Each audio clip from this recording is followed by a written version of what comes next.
We should have 2 sets of minutes here. What do you think? We have November's and we have December's minutes. We didn't get a chance to review November's, so we're going to approve or correct both of them. What about November? Let's take them separately. I move that we accept. Okay. Second. David second. Yes, we need a second. Motion's been made and seconded to approve November minutes. All in favor? Aye. Aye. And aye. Okay, and December's minutes. Al, something. Okay. Six. Someone else want to second it? Okay. Marilyn's moved. You can second, David, if you want Can I to. again? You can again if you It want. looks fine to me. All right, David seconded. All those in favor, Marilyn? Aye. Brian? Aye. David? Aye. Aye, me too. Oh, and they pass. Okay, which takes us to the library data and financial report. In looking over our statistical reports, I'd like to point out a couple of things, and then if any of you have any comments or questions. It was really interesting for us to note under our adult checkouts on our statistical report that they have really jumped through the month of December. And that was really something that in the past has not been a trend that we have seen at all. And so we're kind of interested to see whether that is a trend that continues now through the months, or if for some reason that was just something that happened. Also, if we move down to the ebook checkout, that number still continues to climb, and more people are showing interest. And we are going to kind of start trying to track about percentage-wise, be interesting checkouts. We don't have any way on the ebooks of knowing how many of them are juveniles. And we do know that there are kids that are coming in and finding out how to use our ebook selections. So we can't really track that, but we think it is going to be interesting to find out just how those numbers, if they kind of stabilize, or if more and more people are starting to read on their e-readers. Have we noticed, has anybody run a count to see whether the combination of adult and juvenile regular checkouts plus the ebooks equals what we had before, or if we are exceeding the checkouts? Actually, with having the ebooks, we were starting to exceed checkouts of what we had before. But in also trends in libraries had been probably, if we would have looked at what was checked out 10 years ago from a library, it is a smaller amount than what is being checked out 5 years ago, because people started not needing to come to the library to get materials to check out for reports, for other things. So libraries have really seen a decline in checkouts. Now that doesn't mean it was a decline in the services we were providing, because we were actually libraries were providing more services. They were providing as much access to information, probably more timely information due to internet sources that we could help guide people to. A lot of, instead of where it used to be people would come in and want information in a book, like research information, now they do that directly with us.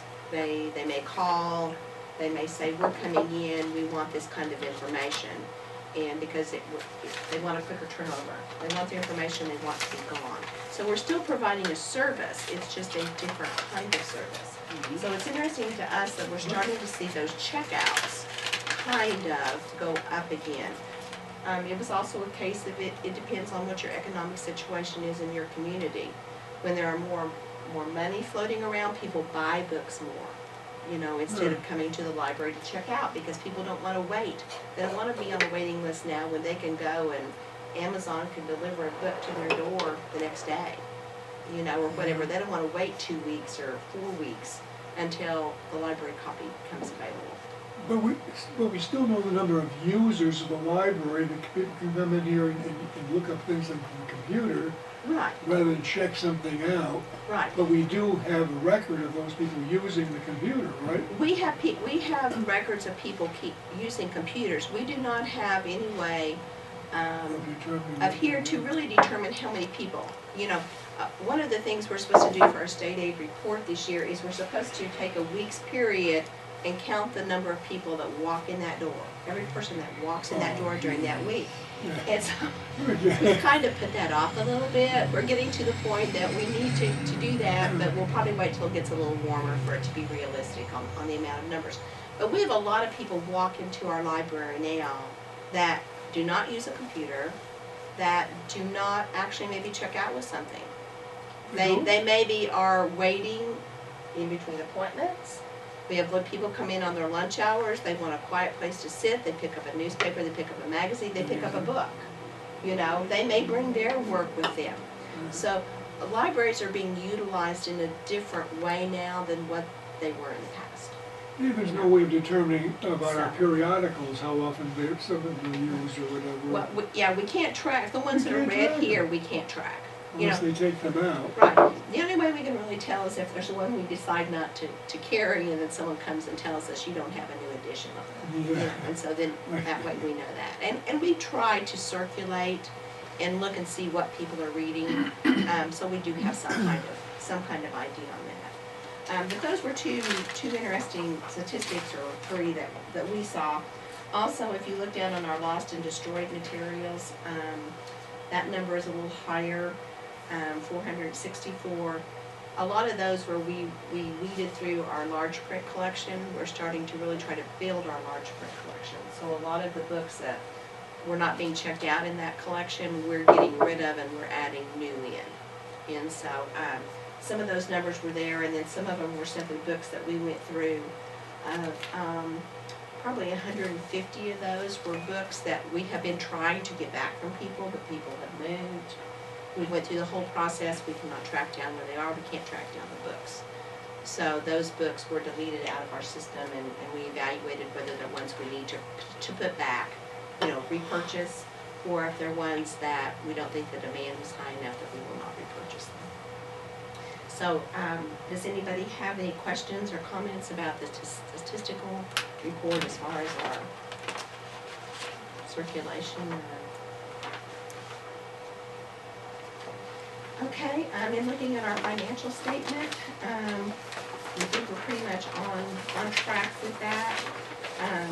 If we look down at our capital outlay, I know I was talking to Ivana with that, because we started out with $14,000 a year, and we're now down to the $4,000 in it. That basically is our book budget, but we knew we had other funds coming in, that I will discuss later.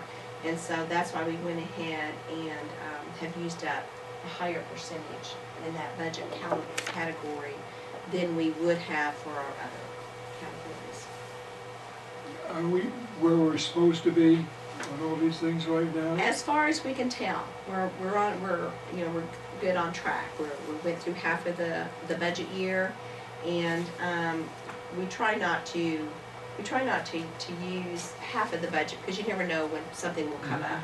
But so far, from what we know is coming up in the library, we're still well funded, and we have like 3 or 4 projects that we will wait kind of to the end of our budget year, and if we can fund those projects and go ahead and do them this year, we will. If not, that'll just have to be something that goes on our wish list. Are there any other questions? Okay, and our fines and copies have just kept pretty stable. We are sending out a few more interlibrary loans that are being requested of us, and so that's why our postage is a little higher than what it has been in the past as we ship those books out. Okay. Are we going to have a city council report since Artie's not here, or are we just skipping that? He did not provide me with any Okay. information. All right. No Artie, no city council. All right. Status of state aid funds. Okay, we had received the paperwork that I have to send back, and Joe Don, the city manager, has to sign. We will be receiving, hopefully in the next couple of weeks, a check for $9,526. That's 90% of our state aid funds that we will have received for this year. They hold off and will send us the last 10% in June. And those were the funds that I was talking about. These are funds that we use for programming within the library. We use them to purchase materials. We cannot use these funds for anything that would be maintenance related to the library. I can purchase new computers with them, and we will replace. We have about 3 more computers we need to replace this year to get everything compliant of where we need to be.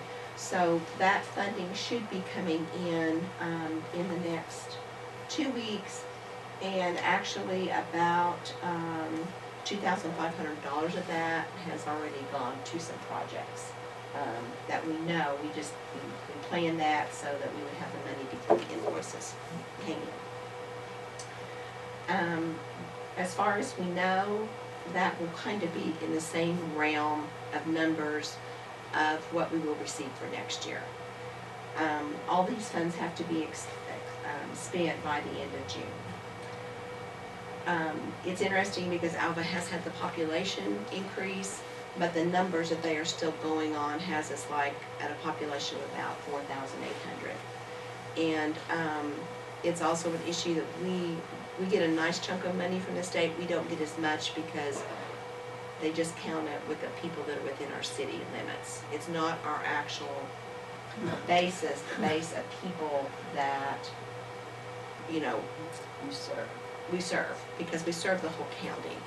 But they have to set some parameters, so I definitely understand where they have to do that. But I mean, I would think in the next couple of years, our population, I think, in city limits is higher than the 4,000. I think it is. Well, Enid's library is the county library, Garfield County, isn't it? Yes, yes.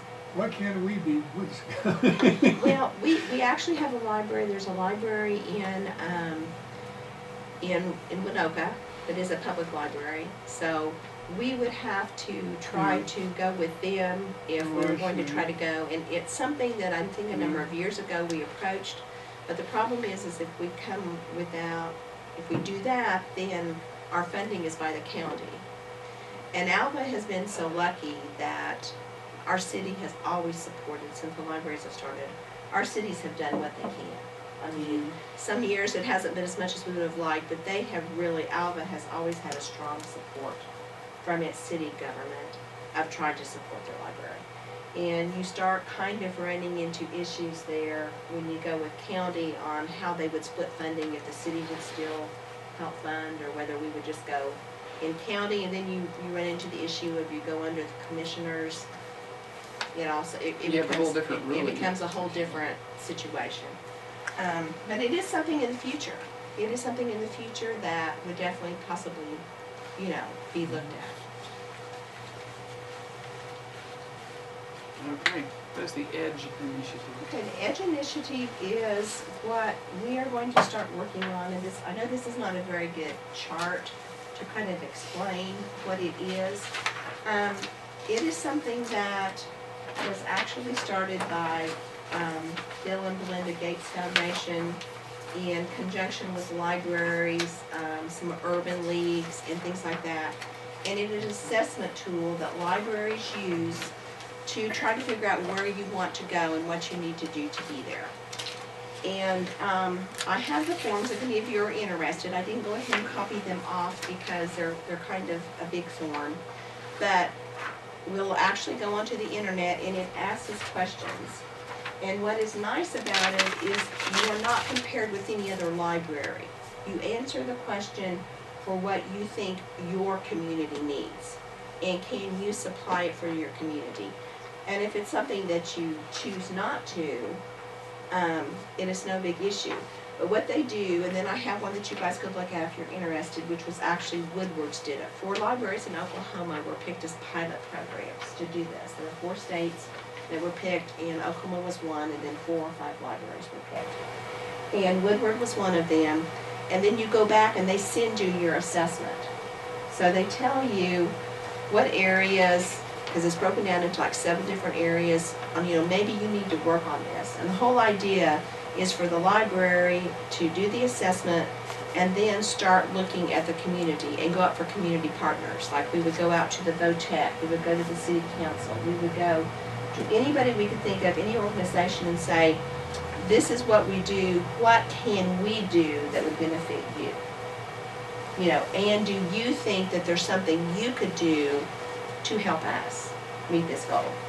So in the long run, it's going to be a very good assessment program. It's what a lot of companies do at a pretty high cost, and this is all free to libraries because it's funded. I think probably that the Bill and Belinda Gates Foundation has been very, very supportive of libraries. And I think that actually they will take this, and in 3 or 4 years they will come out with initiatives for libraries. They will come up with funding. They will come out with things to try. They were the first ones who first put internet computers. In fact, we're still running the Gates computers for kids now. Those were internet computers, and they've made sure every library in the United States had an internet computer and provided all the wiring for it.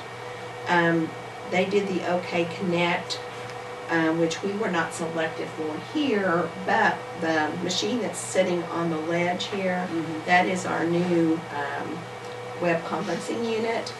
And actually the funds that were left over were used to purchase those units. And we have found out that that's about a $9,000 unit, which we didn't know was quite that much. So we still need to get the cabling ran in here. The tech people are running that, but for right now we think that's going to be its home location. People can come in, we can pull tables up. We could get, instead of it just being one person being able to use it at a time, we could get about 4 people that would be able to do a training session on it. So we're excited about that. So you'll probably get tired in the next year of hearing me talk about the EDGE initiative, but it is an assessment for libraries, and so that's what we're going to be working on. That's a voluntary thing? Semi? Yeah, it's totally voluntary, but strongly recommended by the state. Yeah, one of those kind of volunteer things. Have we got the return on this? Is this something in the works now? This is just something now. It has just come in January. It has just come online for us to be able to register for it. And then we need to go down and set, the staff members and I need to sit down with it and go through and answer all the questions. And libraries that have done it says it takes about 20 hours to work all the way through the assessment when you start, you know, really looking at it and thinking and discussing between the staff members of where they think they are, because it is, you know, not everybody's going to feel the same way about how things need to go or what the community needs. So it's just, we're just at the infant, not even the walking steps. We're kind of getting up and crawling to it right now. Well, is there a limit on the size of the library? I mean, the really tiny ones they have in some of these towns are really not very...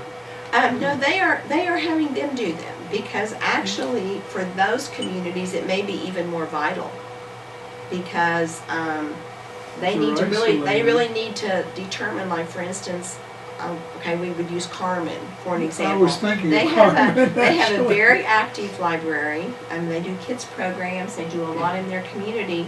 But, you know, they really have, their budget's very limited. You know, we have no idea, so they have to really look and assess whether, okay, maybe technology is how we should be going for our kids to come in and do homework. You know, maybe this is what we need for people to be able to file for unemployment, to do whatever else. So a tool like this is actually going to be very, very important to them, for them to figure out. And then, like I said, I think some funding will come their way, because a lot of even the government funding right now has become very different. There were a few years, probably 10 or 15 years, that if you applied for something and somebody had just thought this was a good program, they would just... Talk at Oklahoma. Let's talk about Oklahoma programs. I know I spoke at 2 or 3 of them, and they're very well done. I mean, and we got a fairly good group of people down there. A lot of the small libraries, they're still the backbone of the library, the library system. I really enjoy doing that. You know, so yeah, they're very, very vital for the communities. If you can keep in the air, there are some towns in Oklahoma that have never had a library, some small towns that are trying to get them started up, and they usually start out as a volunteer library, just like they used to start out. And that's how they still start out. So, The way I told you Carmen was seeking books, Kiowa was seeking books, that is not true. Okay, library maintenance. Okay, we have had, I wanted to just kind of notify all of you, we have had, with the last kind of snow or ice storm we had some roof leakage in the basement. That's gonna sound strange, but it comes down to the basement, or on the first floor, kind of under the entryway, which we've never had anything leaking there before. And, so we are in the process of getting our roof evaluated. I talked with Joe Don, the city manager, and he got me in touch with a company that has done some work here for the city of Alva. And so hopefully we're going to find out where he was not wanting us when we do the renovation to throw anything like that in.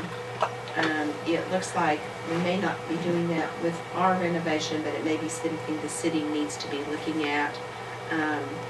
You know, flat roofs are a problem. The actual roof, I'm talking with Mr. Thorne, the actual roof was replaced about 20 years ago. I didn't know it had been that long. And for a flat roof, that's a pretty long lifespan. There has been some work done on it in the past 10 years, some resurfacing, some things like that. But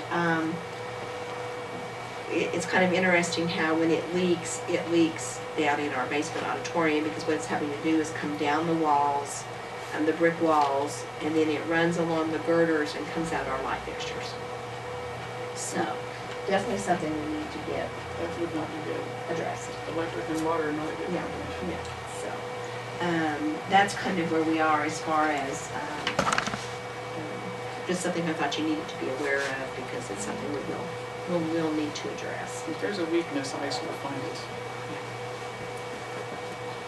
Okay, and we're going towards spring, yes. Okay, we have a lot of, things planned for the spring. Our calendar is already kind of filling up.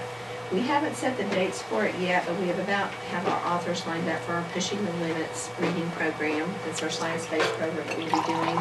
Those will probably be held in March and April, maybe one over into May, depending on the presenters.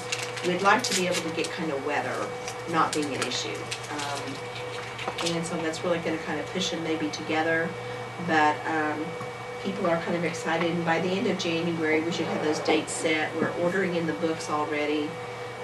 It will be a little bit different in that with the Let's Talk About It series, we had people read the book and they kept the book.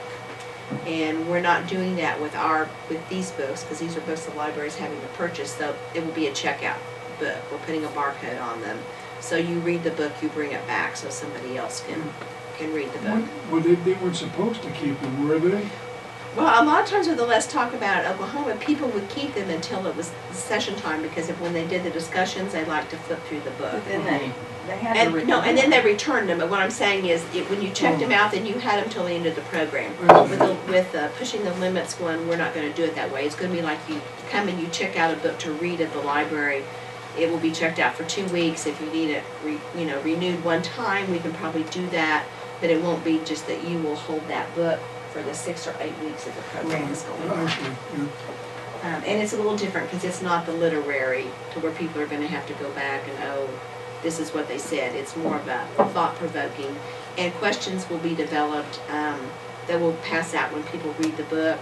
So they'll kind of have in mind what the discussion questions would be of kind of what they're looking at. So, we're excited to get that program going.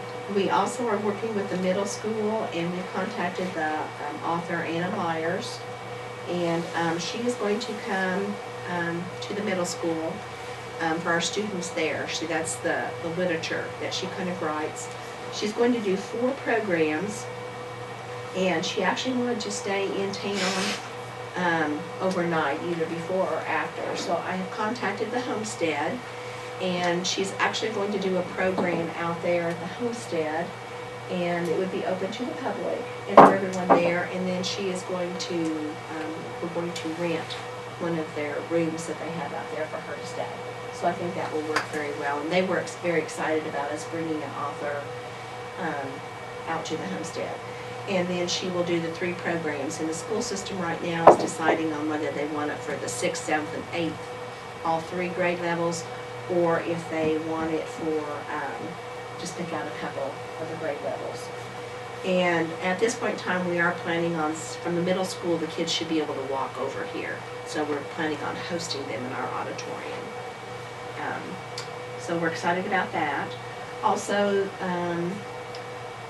the assistant director, Mandy, and Ivana had, during December, held a couple of craft times for school-age children, and they have been really, really well attended, and kids really like them.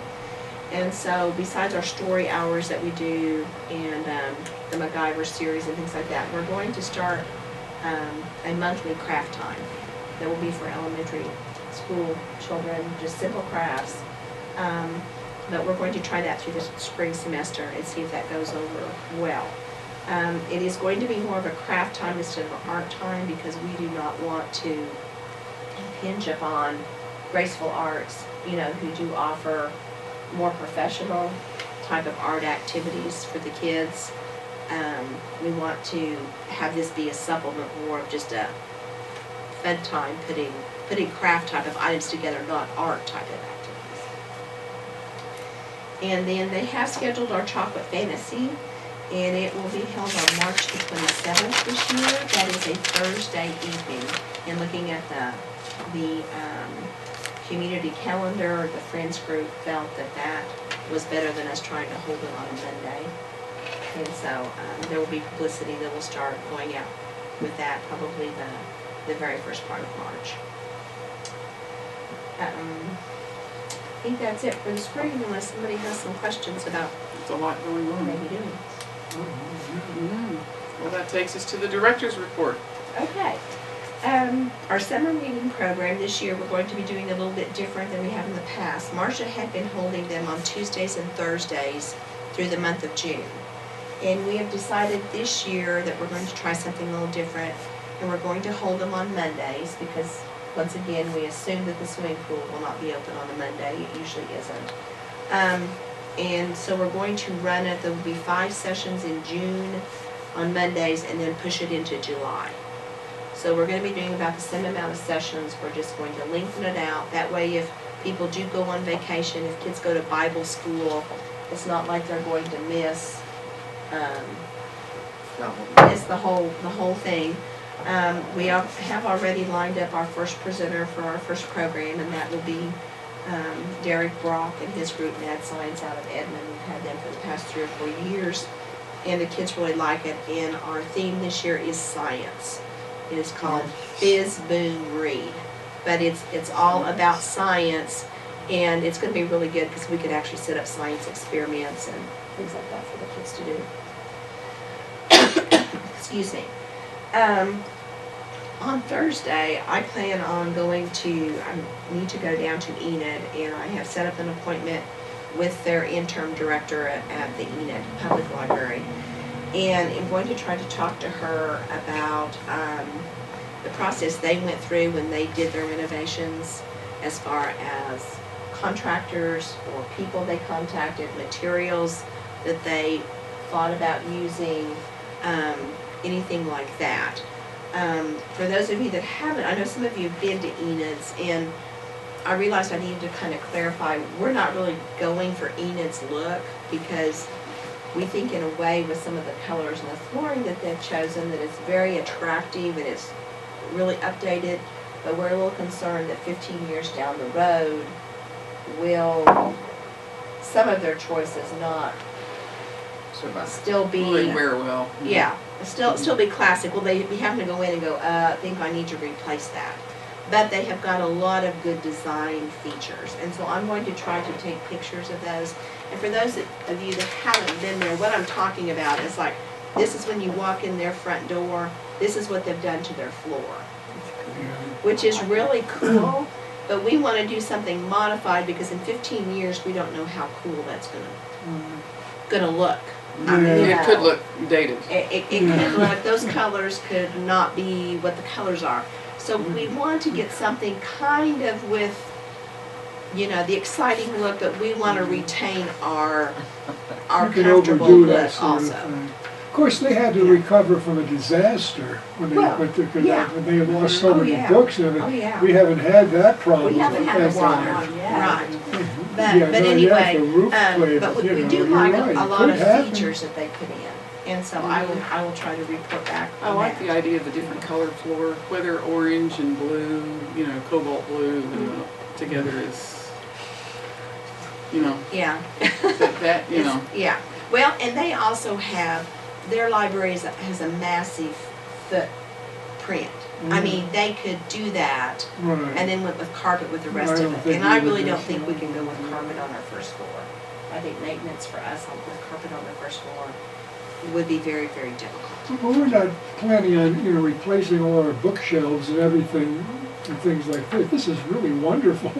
Yeah. When I go in there. We are going to utilize everything we can. We would like to, in fact, Let the I need artists to. take a look here.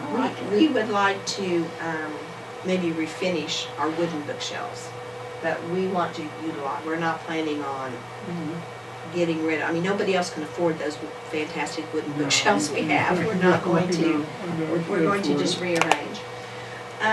Also, I wanted to let you know that I did go, I was probably maybe a little ahead, but I did go and speak with Steve Parkhurst, the superintendent of the Alva Public Schools, and approached him with the idea of when we do this renovation that there wasn't going to be any way we could get on board for it for this summer. But that we were our target goal was for next summer, is when we would really like to maybe target making the flooring changes and everything. And approaching him with the idea of us being able to move the library or a small portion of the library over to Washington School into their cafeteria for the summer. And he was very agreeable. He said he thought that would be no issue whatsoever, that would be a good partnering for them to do with us. And I have talked to our technology people, and they will be able to beam our internet signal, our wireless, over to the cafeteria to where we could even move computer access. So it would for still be patrons. usable. People would go over there. Yeah, we would have a Library library. We have to services. have a library. We can't shut down the library. And here in Alva, it was a concern for me of where we would relocate Wow, to. full of everything. Well, across the street is ideal. I mean, that's perfect because it's right there. It's the same location for the kids and, The same parking, the same Yeah. bicycle racks, Right. the internet connections are close. well, and it's close for us that if we need to somehow get back over here, like into our basement or whatever, it would be close enough that we as staff members Zip over and could get get something. back into where we needed to. Are you going to have professionals move the stuff over, or are you asking for volunteers? We I haven't got a even, very bad back, I want don't you to know, I'm know. already having nightmares about packing books up. We're already trying to figure out how we can do this and have individual box for each little section, you know, and have them labeled and have bookshelves labeled, so when they have to go back up again, you know, this book this goes just exactly here. I try not to think about that right now, David, that's Well, you Crisis you just told us the most Premature. amazing story that when you moved from the last one, it was like a Yeah. bucket brigade Oh, thing that's from. what, okay, now what, Maryland, I know, that's what Cherokee did. Cherokee just passed it down the street. I mean, we're planning on, our books will not be moving out of this building. I mean, that's the thing about it. I mean, except for the ones we would take to have as a temporary library. We're lucky in that. We don't have to go stick our books in a warehouse. We have our basement. Since we're not planning on doing a lot of basement renovations, hopefully we could seal off, like with plastic, the doors to the auditorium to keep dust and everything They can do that. out of there. And I'm also kind of thinking, and this may not work, is that I would like to, if at all possible, to renovate here the share room and our genealogy room before we start the massive project. And then that would allow us some things for us to do the same thing here. That we could get some things moved into those two rooms. Like, you know, go ahead and get our genealogy collection all moved and protected, because we could plastic tape all those shelves and everything.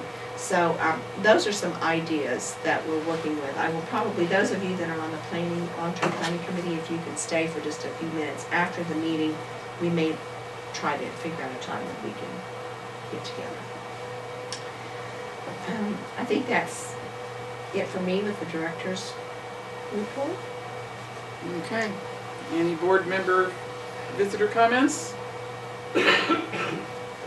I wanted to say thank you to the board and to the library staff. They sent me this gorgeous ficus plant. Big thing, it's beautiful, and I really appreciate it. It's brightening my dining room as we speak. But it was a lovely, lovely plant. It is.